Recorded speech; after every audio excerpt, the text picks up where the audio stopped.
is my story.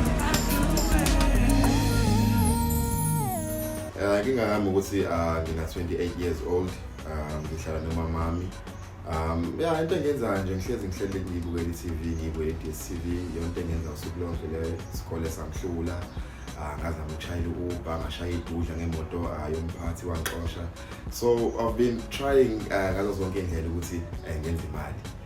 Ngazama ukwenza forex, ngazama ukudayisa amateka ayifake wangasebenza until ngahlangana nomunye umngane nami wangintroduce kuBetway. Hayi mina ke bafethu umaviri yabo owafaka lo mthitha kule mpahla. Mina u350 wami nje ngwazama ukuenjoy ngenxa kaBetway. Bekunzima ukuthi bawungena ngufake lapha. Ukuthi bawungena ngufake lapha but still ngingatholi next.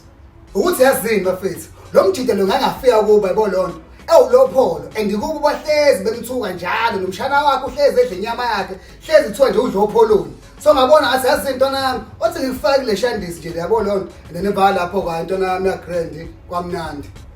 Betway ngenza nga realize ukuthi indaba abantu besifazane baqhubeke bajule nabantu abahlukumezayo.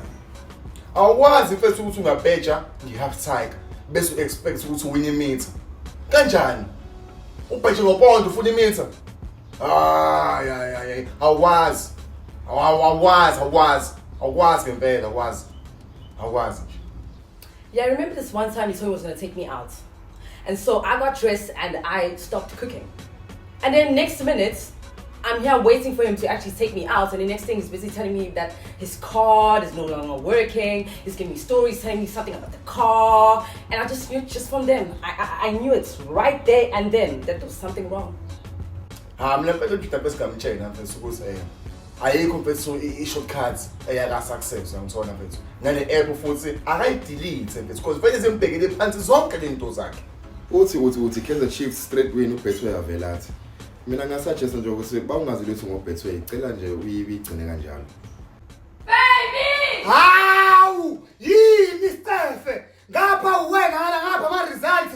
Hayi wahle wena. Hey. Ladies, 2 rounds is enough. Ungavumeli ukuthi indoda ikhiphe stress up Betway phezu kwakho. And enye into sengibonile ukuthi uHollywood Bet unama office but uBetway unama office. Ukhona into e-off la, is not make sure.